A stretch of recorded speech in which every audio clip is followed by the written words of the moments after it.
Washington. This your boy, Martin for here once again. Hey, what's going on YouTube? This is your boy Jamari for here once again, and we're here to talk about this week's episode of Love and Hip Hop Hollywood Season 5. Let's try to right into the bullshit. So Apple's supposed to be meeting with her daddy in the church of all places, and I'm like, okay, her being in a church is already funny, but them being in church together to try to have this conversation is even funnier, because now you know Sister Maybelline would have tapped both of them on their shoulder talking about they are way too loud in this church. Because I'm looking around, I'm like, okay, is the church empty? I'm like, no, there's clearly other people sitting around them, allegedly looking forward at the head of the pulpit, and I don't know if there's supposed to be a sermon going on. I'm like, what is this setting? It's weird. It was awkward. This was probably one of the most staged scenes I've ever seen in Love and Hip Hop. A church? Mona, girl, you tried it. But Daddy is up in here trying to give her some lectures about, you know, what she should do with her career and whatnot. Daddy trying to ask her questions about her manager. Does she trust her manager? Now, I understand that that should be a worry of yours. I understand that as a father. But at the same time, you didn't really too much give a damn about her the rest of her life, so why are you trying to give a damn now? It's for that check.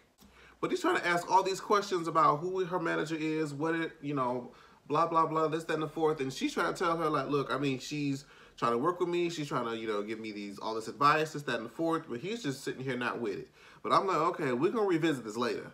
So we go back to the girls in London. Bridget has her photo shoot for her Reality Bites album. And Brooke is out there trying to support her. Brooke is still being messy as hell. Monique comes up, not Monique, child, can you imagine? Moniece comes up from yonder with her new blonde wig. And so Brooke decides to pull Moniece to the side because she feels like they've had some sort of bad energy ever since, you know, Moniece decided to fall out and faint and do all this other extra stuff in the studio. So Brooke just had to go up to her and be like, look, I know that, you know, there was some kind of weird energy in the studio. I didn't want you to be like that. I want to let you know I sometimes come off a little abrasive. You know, I'm kind of like that exfoliating soap. You know, you don't want to do it all the time, but you know, you need it still. I'm like, girl, Brooke, no. I couldn't take you this season. You've been giving everybody too much. Way too motherfucking much this particular season, and you are messy as hell. All right, messy to the point where it's like, I mean, we can usually like a little mess. We're not gonna sit here and pretend like we don't like a little mess in our reality TV shows. But however, you bitch, you've been giving a particular brand of messy that makes you unlikable at this point. You like, I was watching Scotty's video earlier. He talked about how Sheree used to be the bone collector.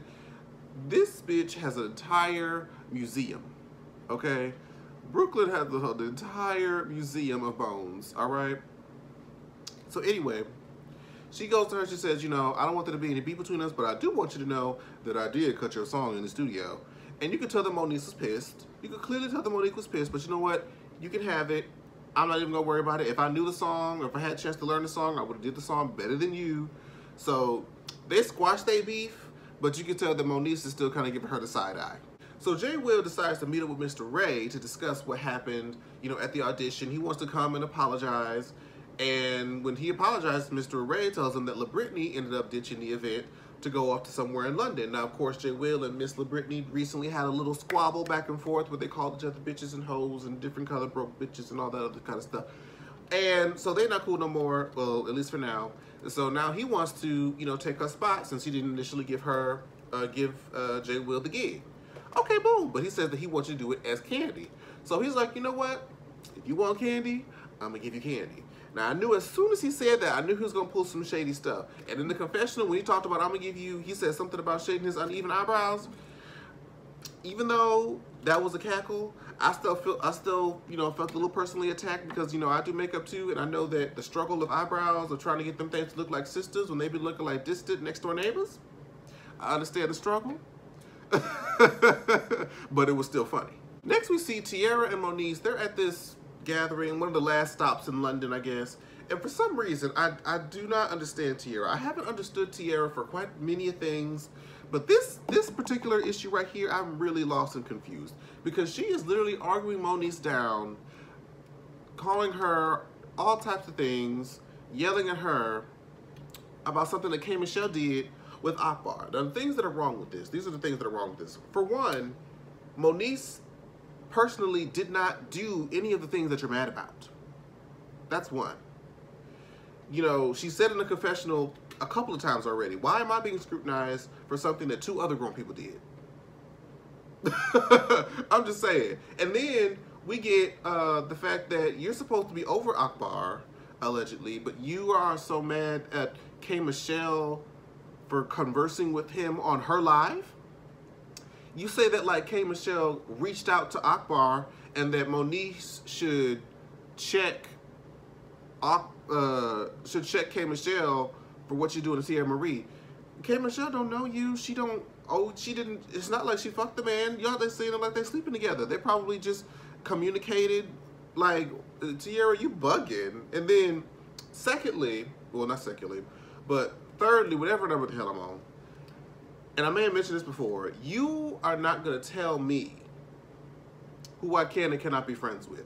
I agree with Moniece said, look, I can agree to not discuss you with this person and vice versa, but if I have a connection with this person just because y'all have a dispute or whatever, which really, K. Michelle don't even know Teairra to have a dispute, but needless as it may, the point is, if 2 people that I'm friends with have a dispute and they can't be friends with each other, I'm not about to be doing this back and forth, choosing sides, this, that, and no. I'm going to have a friendship with you. I'm going to have a friendship with you. And it's going to be completely separate. If any of you have a problem with me being friends with the other person, I don't know what to tell you. I'm grown. I can be friends with who I want to be with. Like I said, that's a problem. There's the door. You know what I mean? So I totally agree with Moniece on that one. Next, we get one of the most bizarre scenes that I can find because the dad wants to meet up with the manager. And even though, what's her name? Shawnee? I forget. I really can't remember. Sean Love, I want to say is her name. Even though she's very questionable as a manager, I'm not 100% sure of her ability to do so in this position. But she was asking a lot of the great questions. Because, like, well, first of all, if you were the daddy, I mean, I could understand where you may be concerned and want to know what it is that I'm dealing with her, but she has things going on in her personal life that you as her father should be addressing. I'm just here with the business part. Now, I mean, and he's trying to ask her questions about what it is she's going to do for the business, this, that, and the fourth, which, I mean, might be viable answers to ask if you were such a deadbeat dad. You know what I mean? You can't sit here asking me questions about what my intentions are when you haven't even spoken with her. You completely abandoned her, and now you've kind of gone on and off with her for the past 6 years, and that you're trying to question me what my intentions are? What are your intentions, sir? Because I've actually, been doing X, Y, and Z, whereas she's been kind of, not really feeling the same about you. And then you could tell that he was caught in some lies because he was talking about some Google Me, and one of the most bizarre, he was like, how do you know I'm the daddy? And she said, motherfucker, you sat here at the beginning of this conversation and said that what are your intentions with my daughter? How am I supposed to assume that you're not the daddy? And I truly believe that this man was an opportunist because, first of all, why does this man have a confession? Why does this man have a confession? We do not care enough about this woman's daddy because he's clearly ain't shit. He's proven that he ain't shit. So why do we want to hear him talk about whatever he has to talk about in the confessionals like he really give a damn? I never understood that, but I'm glad that she did kind of read him a new asshole because it's like, girl, what do you want? Like, are you going to contribute? And you see how he tried to pull some slick shit and be like, I mean, do you want me to become partners and we both get this money? I'm like, okay, so now you not only didn't give a crap about your daughter for the majority of her life, but now that you see that she's gotten, this access or whatever have you in California, now you want to come and start making money off of her? Like, no. Like, no. We see right through you. Next, in a series of bizarre events and messy events, Brooks decides to meet with Akbar because she wants to get the tea from the source, she says. Now, immediately, Akbar tries to throw the charm and says, oh, doing all that smooth talking stuff. Oh, I don't know why we didn't work out, this, that, and the fourth.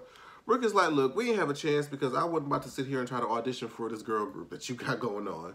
But needless to say, she tries to ask, like, are you still in love with Teairra? First of all, he said, I still got love for her, which is completely different. Know and believe that when somebody says that they love you or that they're in love with you is completely different than just having love for somebody. I can have love for a lot of people, but I don't I don't care much about them to say that I love them. You know what I mean? Very big difference. Be careful if somebody tells you that. Then he says that they still kicking it. Like, they've been kicking it recently, even after that whole press conference, that she flew out to Dallas to see him. And we're like, well, wait. You just did this whole thing, made all this ruckus, talk about how dead he is to you, and you flew cross country to see this man? Like, and then he says that the ultimatum that that she gave him was, if you drop all these women, then I'll drop the case. And I'm just like,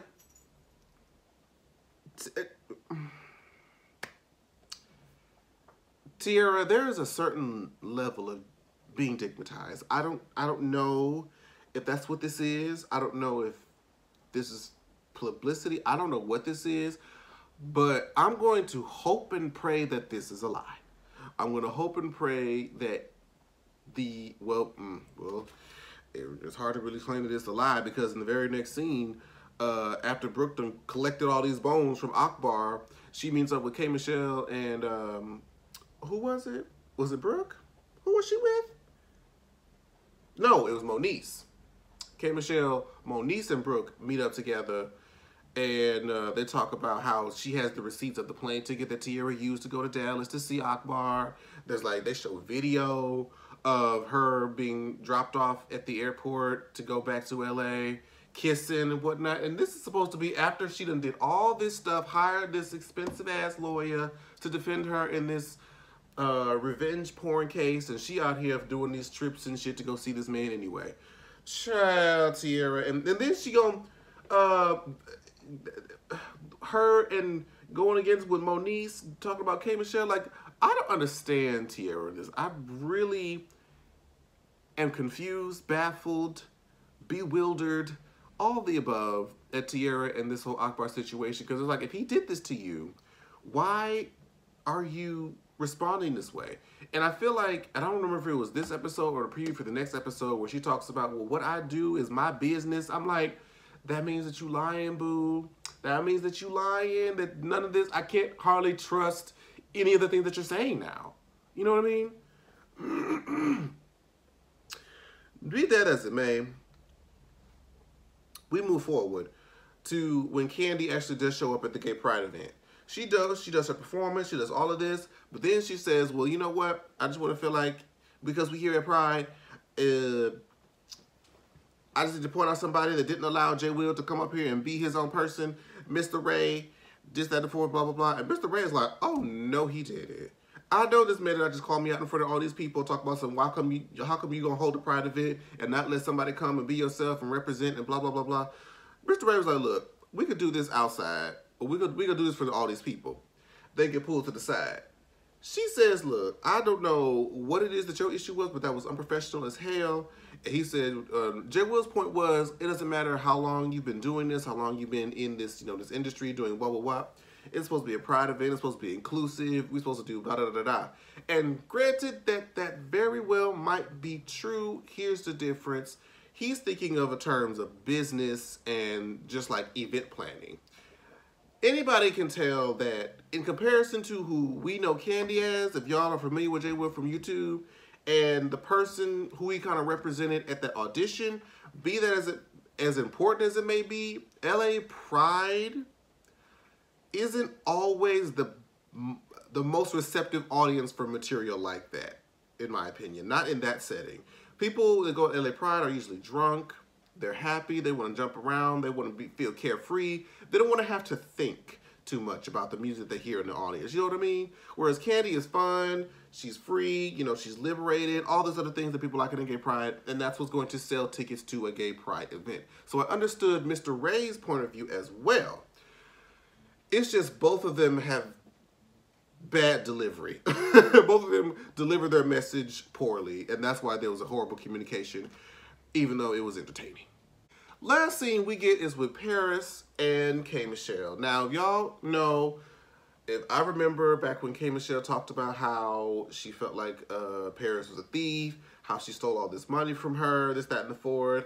And it was interesting because in one instance, Kay said that you didn't reach out to me during my sickness, but yet they showed the receipts of saying, hey, blah, blah, blah, reach out to me at this number. Is you good? This, that, and the fourth. My thing is, why would you have to communicate with somebody who's that close to you via DM? I'm supposed to have your phone number, your direct contact. You know, be able to come and see your room directly wherever you at in recovery. Why is it that you had to reach out to her via DM? I thought that was strange. But it was, you know, strange that Kay tried to claim that she didn't get it, but they have the receipts. But at the same time, you just said for all this time that it was just $50 for an Uber ride, and, you know, she made all these claims that I'm a thief and that's all the money that I stole. But Kay Michelle pulled up them bank records and said, X number of dollars here, X number of dollars here, $300 here, X blah, blah, blah, blah, blah. And Paris is really sitting there getting mad, talking about you doing this, why are you doing blah, blah, blah, blah. Of course, she tries to bring out the, you know, the record sales and being a flop and all that stuff. We're not even here talking about that. We're still here. You're going way off on here to the left. Why is it that it's not just the one charge that you claimed it was? There's multiple charges here of multiple things that you've done against my consent.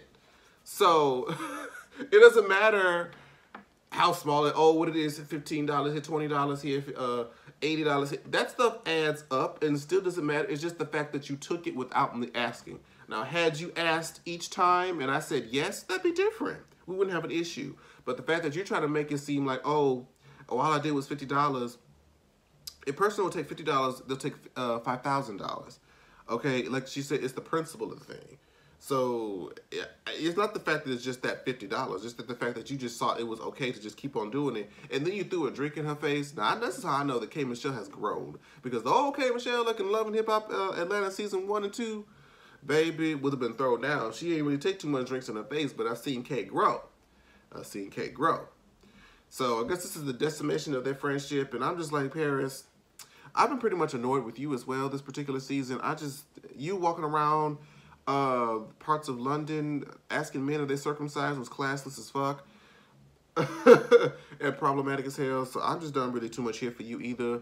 But that was the Love and Hip Hop episode this week, you guys. I tried to make it as a little bit more condensed than it usually is. Try to talk out some of the quick points.